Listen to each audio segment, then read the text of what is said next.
Shalom, Bapak Ibu yang dikasih oleh Tuhan. Saya akan menyampaikan kebenaran firman Tuhan. Sebelumnya saya akan berdoa. Roh Kudus, pimpinlah hamba-Mu dalam menyampaikan kebenaran firman Tuhan pada saat ini. Biar kebenaran firman Tuhan ini akan menguatkan iman kami.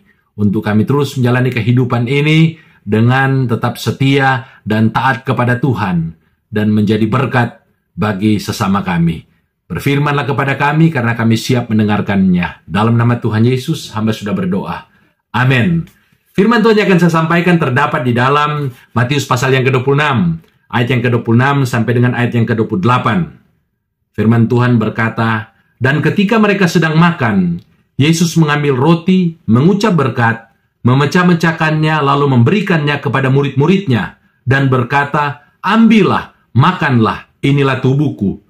Sesudah itu ia mengambil cawan, mengucap syukur, lalu memberikannya kepada mereka dan berkata, 'Minumlah kamu semua dari cawan ini, sebab inilah darahku, darah perjanjian yang ditumpahkan bagi banyak orang untuk pengampunan dosa. Akan tetapi aku berkata kepadamu, mulai dari sekarang aku tidak akan minum lagi hasil pokok anggur ini, sampai pada hari aku meminumnya, yaitu yang baru bersama-sama dengan kamu dalam kerajaan Bapakku.'"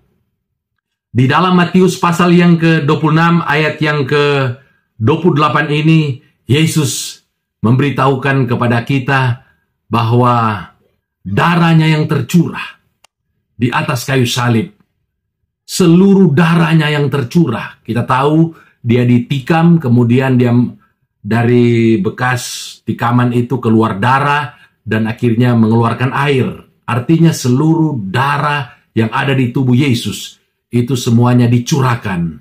Dan darah itu dicurahkan, Yesus sendiri berkata bahwa itu merupakan darah perjanjian yang ditumpahkan bagi banyak orang untuk pengampunan dosa.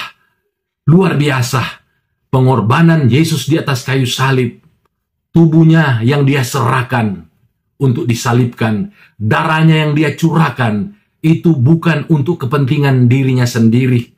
Dia memberikan itu karena dia mengasihi kita umat manusia. Dia tidak menginginkan seorang pun binasa. Ini sesuai dengan apa yang diajarkan oleh Yesus. Dia tidak menghendaki seorang pun daripada anak-anaknya mereka akan mati di dalam dosa dan mereka akan masuk ke dalam neraka. Dia menginginkan semua orang itu diselamatkan. Dan satu-satunya cara adalah dengan dia mati di atas kayu salib. Dengan dia mencurahkan darahnya. Sebab hanya pengorbanan dari Tuhan Yesus. Bukan pengorbanan kambing domba. Bukan pengorbanan orang lain yang akan diterima oleh Allah. Allah hanya menerima pengorbanan daripada Tuhan Yesus. Karena dia adalah satu-satunya manusia yang pernah hidup. Yang hidup tanpa dosa. Sehingga hanya dia yang layak untuk berkorban. Hanya dia yang layak untuk menghapuskan dosa umat manusia. Sehingga Allah memandang korban daripada Tuhan Yesus. Pengorbanannya di atas kayu salib. Itu yang akan menyelamatkan umat manusia. Sehingga firman Allah berkata, karena apa yang dilakukan oleh Yesus. Sehingga setiap orang yang percaya kepada Yesus. Yang meminta ampun dosa kepada Yesus. Maka Allah akan mengampuni dosa-dosa mereka. Sekalipun dosa mereka itu begitu banyak, dosa mereka itu begitu besar, tetapi ketika mereka datang kepada Allah, meminta ampun dosa kepada Allah di dalam nama Tuhan Yesus, maka Allah melihat apa yang dilakukan oleh Yesus.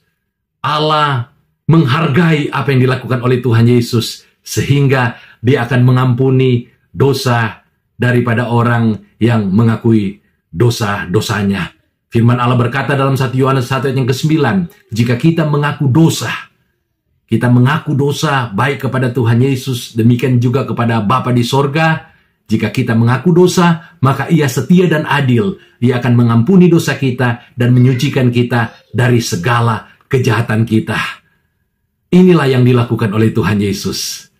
Kematiannya di atas kayu salib, darahnya yang dia curahkan, itu untuk pengampunan dosa bagi orang yang mau datang kepada dia. Untuk itu, biarlah ini akan kita beritakan. Tugas yang Tuhan percayakan kepada kita. Di atas kayu salib, Yesus berkata tetelestai atau sudah selesai. Dia sudah selesai melakukan apa yang menjadi tugasnya. Dia mati untuk umat manusia. Dia berkorban untuk umat manusia.